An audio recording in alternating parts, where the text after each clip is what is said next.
This is Sports 225 with Lee Feinswag. Sports 225 with Lee Feinswag is Baton Rouge's longest running and best television show. Who would have believed that?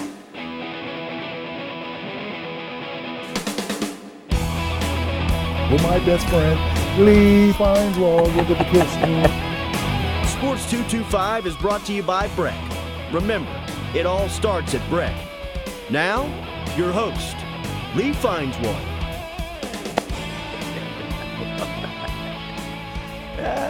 So here you go. It's Sports 225. I was doing Knuckles. Knuckles. There you go. It's Matt Moscona as my guest. And what's great is that every Tuesday, not used to be Monday, now it's Tuesday. One day we'll go back to Monday. I don't know. But I go on his show, and he's a radio guy. He does a show from 3 to 6 on 104.5 ESPN. And he came up with this thing, get off my lawn, right? You know, and he paints me as the cranky old guy. And I am a cranky old guy, but I'm not nearly as cranky as he paints me out to be. What's great, though, is that now he's the cranky guy. You are cranky. But I'm not old. No, well, you're old. I'm ancient. ancient.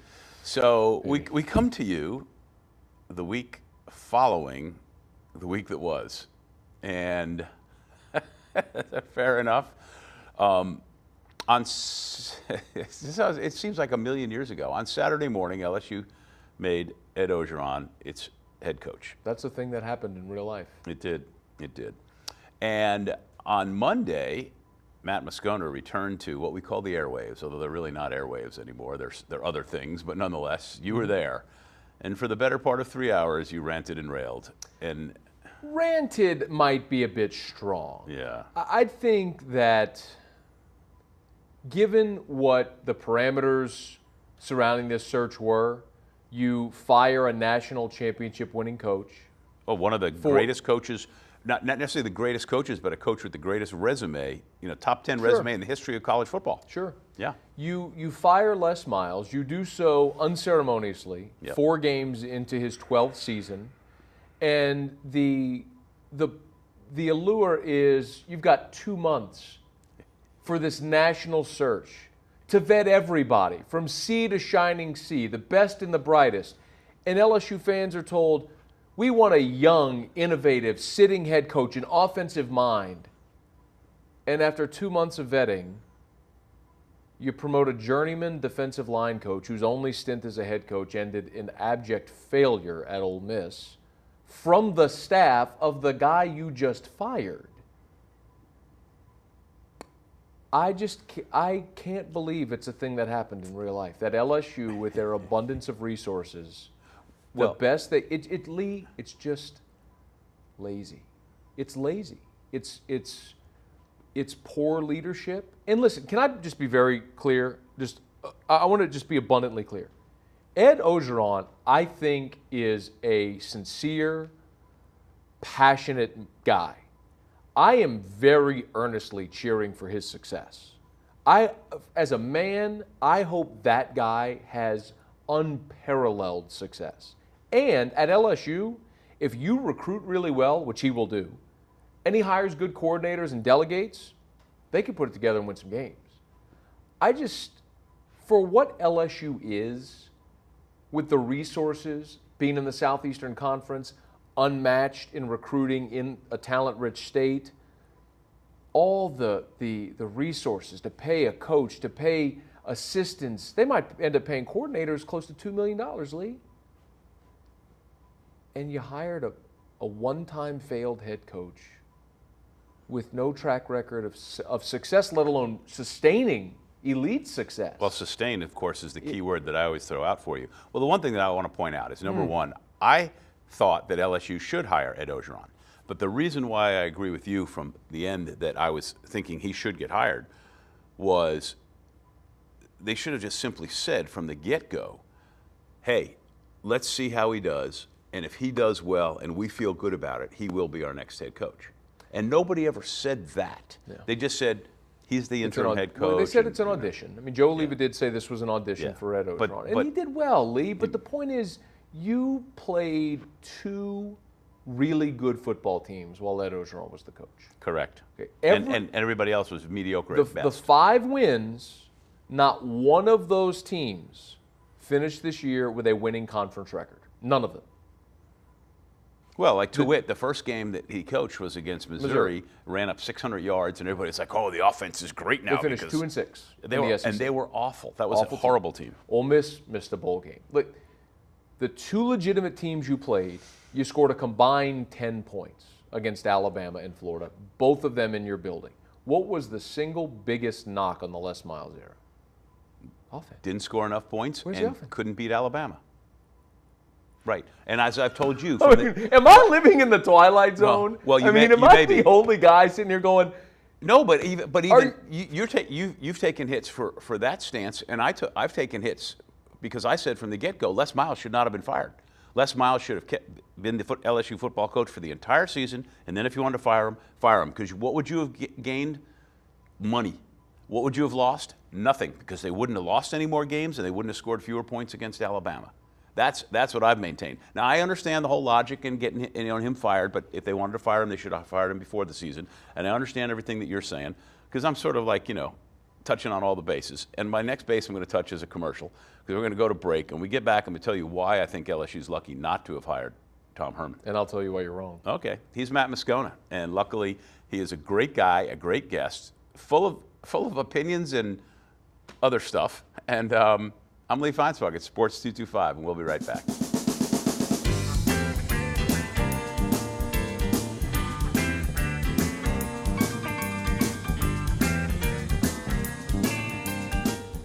Hi, I'm Joe Martin, president of ITI Technical College, and I really encourage you to come out to our 12-acre campus here on Airline Highway in Baton Rouge.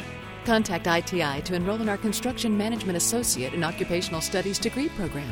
Learn to plan, coordinate, budget, and supervise construction projects, and collaborate with engineers and architects in the residential, commercial, industrial, and heavy civil construction industry sectors. Call now about this new, exciting career degree. ITI Technical College. Begin your journey to a better life. All right, we're back on Sports 225. My guest is Matt Moscona, and I can't imagine we're going to talk about too much other than the LSU football coaching hire, search, whatever. So from the get-go, which I've used that phrase I think now for the third time. Get-go? From the beginning. It's a good phrase. You wanted and were convinced that LSU would hire Jimbo Fisher, the head coach at Florida State, the former LSU offensive coordinator. And you had people within that group who you obviously were in contact with to have firm belief that Jimbo turned the job down last November. No. Probably. No, did not turn it down last November? No. F. King Alexander pulled the deal off the table the Wednesday before Thanksgiving. Oh, that was done last November. He accepted the job, you think, last year? They were to the point where they were like printing documents last November. Really? And then Jimmy Sexton made one last power play for a little more money, and F. King Alexander recoiled and pulled it off the table. It was done. Okay, well, I'll believe you, done. Because you would not say such things if they weren't true and you didn't have good sources on this. I would not say such things. Correct. And so Les Miles kept the job, and of course, in the subsequent months afterwards, everybody was like, wow, this turned out great for LSU because they finished strong, the recruiting season was great, everybody loved Les, and there was every reason to think going into this season things will be awesome. And as soon as things weren't awesome and he got fired, you were of the belief again that the job would go to Jimbo Fisher. That was my hope. I never pretend to know what LSU is going to do, what Joe Oliva is going to do, what's going to happen. We saw last November LSU kicked it, and we saw this year they kicked it again. It's like now people are talking about Lane Kiffin coming in as offensive coordinator. I have no doubt they'll make a push for that, but I also think that there's a good chance they'll screw that up too because it's kind of their track record right now. But Jimbo Fisher was my guy for this reason. Jimbo Fisher is a commodity. He's a guy that is elite at developing quarterbacks. LSU hasn't had a quarterback in 10 years, since Matt Flynn. Maybe a little bit of Zach Mettenberger in 2013, but LSU's not had a good quarterback. They've had pretty much everything else. You bring in the guy who's great at developing quarterbacks, that seems to plug your biggest deficiency, probably be good. And he's won a national title. So he was the guy I would have hired. That would have been my choice if I were asked, which I wasn't. You weren't. So, broken record, round and round and round. And for those of you who are young, those are things we used to listen to music on. Anyway. See, you are old. That's right. But there are not many coaches who can build and sustain and fight through the bad times and sustain and stay at a high level. Les Miles was one of them. Yeah. Okay. Texas in its last hire, went after Charlie Strong. By all accounts, a great guy and a really good football coach who had exactly 2 good years as a head coach at Louisville, which I think was the first time he'd ever been a head coach. So Charlie Strong got the job at Texas and has failed miserably as the head coach. And we never knew if Charlie Strong could build or sustain a football program. Now we know that he certainly can't build one, but and, he never got the chance to sustain. So now Texas has hired, stop me if this sounds familiar, a guy who, as the first time as a head coach, came out of the blocks and had an unbelievable season, Tom Herman at Houston last year. And then this year has had an okay season, but not nearly as good, right? And he's your guy. And Texas hires Tom Herman. Now, there's one thing that makes all the Texas people happy about this.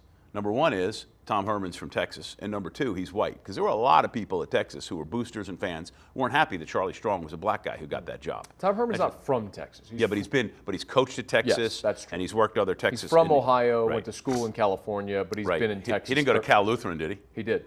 That's a joke. Since when did Cal Lutheran become the the Youngstown State, the cradle of football? That's okay. So 13 seasons as a coach in Texas. Correct. So I maintain that Tom Herman is another guy who might do great there. But I don't know if he can build, sustain, or maintain a program. I have no idea because he's only done it for 2 years. Yeah. One more thing about Tom Herman. Oh, sure. So everybody's hot and bothered about Tom Herman and what a great guy, and he's a guy you railed for to be the coach. Tom Herman's quarterback, who is their leading passer and leading rusher and do everything offensive guy, is a senior. He did not bring him in. His leading tackler is a senior. His leading receiver is a senior. I don't know if the guy can play at this level. So you do realize that the guy, Greg Ward, the quarterback at Houston, is a receiver, was brought in as a receiver that Tom Herman turned into an all-world quarterback. Tom Herman is like Rain Man. He's literally a genius. His IQ, he is literally a genius. And don't people refer to his old college teammate Dave Aranda, the LSU defensive coordinator, as a genius? Yeah. So together, they were like Mensa. Tom Herman took a group of 2-star players at the University of Houston, and in year one goes 12-1, wins the Peach Bowl over Jimbo Fisher and Florida State. This year, he's beaten Oklahoma, which is going to win the Big 12, blew them out, and did the same to Louisville, which at the time was a top 5 team. Now they've obviously quit since their goals were off the table. But Tom Herman has more marquee wins in 2 seasons at Houston than Ed Ogeron had in his entire career. Tom Herman is, I'll put it to you this way, in 2 months of vetting, LSU zeroed in on Tom Herman as their guy. It wasn't Jimbo Fisher. It was Tom Herman. Since last Friday, I've had people that were involved with the search give me certain things on Tom Herman, why they were convinced he was the guy, and he is impressive. Oh, absolutely. And I'll say this on your show. Right. I've said it. I put it on Twitter. I've said it on my show. I'll say it here as well. So there's further documentation. In my opinion, Tom Herman will win a national championship at Texas within his first 4 years. By 2020, Tom Herman will win a national championship at Texas. I'm going to make you a friendly wager right now. Okay. That 4 years from now, the overall LSU record will be better than the overall Texas record. Not conference, not anything, just what they'll be 4 years from now. So we'll roughly, with maybe if one of them gets in the playoffs, 55 games or so over 4 years. Okay. All right? You good for that for a quarter? How about dinner? Dinner. Big dinner. You'll buy me dinner in 2020. There you go. He's Matt Moscona. He's going to buy me dinner in a few years. I'm Lee Feinswag at Sports 225, and we'll be right back.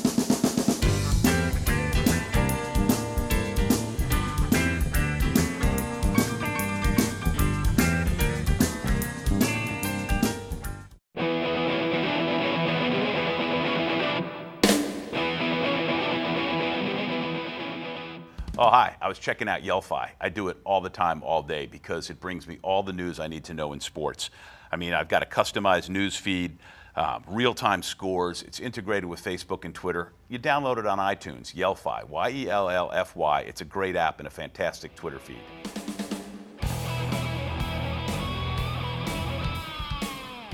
You like driving that thing like it, just zipping it back or whatever. You staring the camera down? We're back on Sports 225. I'm Lee Feinswag. Matt Moscona is here. He does a radio show every day on 104.5 ESPN from 3 to 6, which you can also listen to in New Orleans. And since this show appears on CST, I think it's 100.3 FM in New Orleans? 100.3 FM, ESPN New Orleans. And we're now very grateful for Truck Gisclair and the whole folks down there, the whole gang down there that are making that possible. And you've become a prolific little sports writer now that you write for Gridiron Now. You know my degree is actually in print journalism? No. Yeah. That's good. Yeah, I hated editing video, so I got a degree in print journalism. Good stuff. Yeah. Have you enjoyed writing and getting feedback on that? I like writing a lot. I think I'm a better writer than I am a speaker, actually. If I really actually were to sit down, I enjoy creative writing. You know, I enjoy feature stories. You actually like taking weeks of research and delving into things and putting together a 10,000 word feature piece. I enjoy that a lot. And people still want to read good stuff, and they'll take the time to read it, and you get a lot of nice feedback. I just don't get the opportunity to do much of that. Yeah. So among your topics for your radio show and your writing about Gridiron Now, we really haven't talked much about Ed Ogeron. We kind of went on about the search bid, and we talked about Tom Herman in the last segment. From his end, he won the press conference when he became the coach. He got everybody fired up because they did loosen up the offense just a little bit, made a couple of tweaks here and there. And he said and did all the right things, and the kids embraced him, and they're all really happy about him. All that you've said otherwise, I mean, he has done all the right things, hasn't he? And pushed all the right buttons? I think for the most part. You know, I think the results against Alabama and Florida are concerning. I also think that letting Leonard Fournette play against Florida shows a great deal of shows lack in judgment. Leonard Fournette wasn't going to play against Florida. There's a pregame fight. He comes in and says, "Okay, I want to play now." If he wasn't ready to play before that fight, he shouldn't have let emotion of a 21-year-old jeopardize him or the team, because Darius Geis, a healthy Darius Geis, is a better option than an injured Leonard Fournette. Darius Geis is pretty good, isn't he? He's a pretty good running back. So I think what you're going to get with Ed Ogeron is he's a big emotional guy. I mean, and I think that can obviously work to your benefit when you have a downtrodden team whose coach was just fired, and it's like, hey, we're still playing for something. Let's rally the troops. And he's great at that. He's proven he can do that. Yeah. He's an 8-game spark plug as an interim guy. What happens when you're through the grind of fall, your spring, then summer, then fall, and you fall in a little hard times? Like, is that still there? Well, emotion only takes you so far. Yeah. Yes. The pregame speech is great, but by the third quarter, I'm thinking that's worn off. Yeah. So, yeah. But you asked the question. He's done everything right. I think. Welcome back, former players, which was great. He certainly embraced the program, the history, the culture. Fans are going to love that. He obviously delegated to his assistants, which Les Miles really struggled doing late in his career. I think Ed Ogeron, as I said earlier, he absolutely can win, Lee. I mean, he will recruit. If he hires good coordinators, yeah, I mean, look, I don't know that you get over the Alabama hump, but the point is, yes, he can. The problem, or the stumbling block for me, is Ed Ogeron's success will always be tied to hiring great coordinators. Like we're talking about Jimbo Fisher. Do you even know who Florida State's offensive coordinator is? I have no idea. They got co-offensive coordinators, but one of them is Randy Sanders. But that's the point. But as long as you got Jimbo Fisher, your offense is good. With Ed Ogeron, he will always have to hire elite coordinators. If he misses, so they're keeping Aranda. Let's say they get Lane Kiffin. What happens? Why would Lane Kiffin take this job? Why would Lane Kiffin come from Alabama to LSU? Well, on the field, Nick Saban and Lane Kiffin that's been a mutually beneficial relationship on the field. Off the field, I think it's pretty clear. That's like oil and water, man. I mean, Saban's married to his job. He's a workaholic. Kiffin likes to have fun. Working for Saban grates on people. So, and Kiffin's contract is up after this year. So most people around college football, not just Baton Rouge or Tuscaloosa, are under the assumption Lane Kiffin is going to be somewhere else next year. But will he be a coordinator for his friend Ed Ogeron, making north of $1.5 million? Why hasn't Houston offered him the job? Maybe they have. They may. Yeah. Or will he be a head coach? And I think that's probably what Lane Kiffin's going to vet in this offseason. Who do you think hires Les Miles, if anyone, as a head coach? I think somebody will, because what's clear is the perception of Les outside of Baton Rouge is far greater than the perception of Les Miles in Baton Rouge. And he's going to get a job. He'll get offered a job. It's a matter of what job does he want. Will he humble himself and take Purdue? Will he work at a job in the MAC? When you say humble yourself for Purdue, I mean, Purdue's a rebuilding program, but it's the Big Ten. But it's the bottom of the Big Ten, and you're never going to win a championship at Purdue. In the state of Indiana, Purdue is never going to be a front runner where you have Notre Dame in that state, and you also have the University of Indiana. Purdue at its max can do what they did under Joe Tiller when you had a generational talent like Drew Brees and got to a Rose Bowl. I think that's where you max out at Purdue. Speaking of bowls, I want to ask you about LSU and bowls when we get back. We've got one short segment left on Sports 225, and we'll be right back.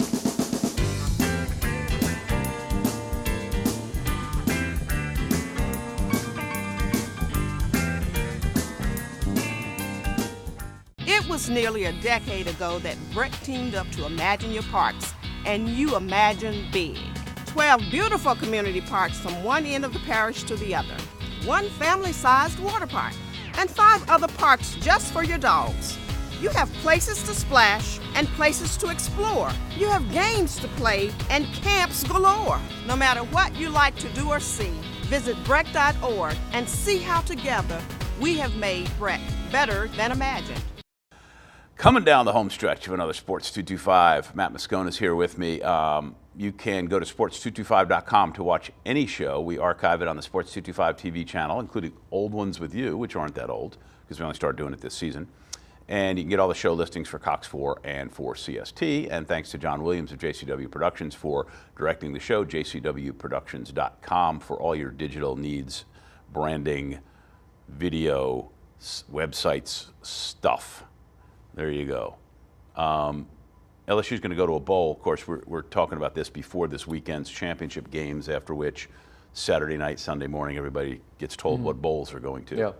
Remember, it's a new way that bowls are selected now. So a lot of people, there's been a lot of talk around LSU about the Sugar Bowl still. That's not going to happen. So the highest ranked team in the college football committee rankings, playoff committee rankings, the highest SEC team not in the playoff goes to the Sugar Bowl. For that to be LSU, they'll have to leapfrog Florida and Auburn. Auburn's 8-4, LSU's 7-4. Auburn beat LSU head-to-head. LSU's not leapfrogging Auburn. So I don't know that they leapfrog Florida either. So for LSU, I think it's probably a question of, do they go to the Citrus Bowl, which could pick LSU, Leonard Fournette. There's an appeal there. If not, I think they probably go to the Liberty Bowl. They were in the Texas last year. Tax Slayer said they don't want anything to do with LSU, especially after the hurricane. They're not going to go to the Belk or the Music City because of geography. So it's probably either Citrus or one of the Florida Bowls or Liberty. Liberty just doesn't sound, I mean, it's Memphis. It just doesn't have any, we say it's not a sexy pick. It's not at all. No. But LSU didn't travel to the Outback Bowl when they played Iowa. I don't think Jacksonville is excited at all about LSU because of the LSU-Florida, All right. I got a call for time. Send you back to Radio Land. You can listen to them from 3 to 6 on 100.3 in New Orleans and 104.5 ESPN. There's an app. There's all such stuff. Follow him on Twitter at Matt Moscona. Good night. Thank you. Get me out of here before I screw up more stuff. Screwed up on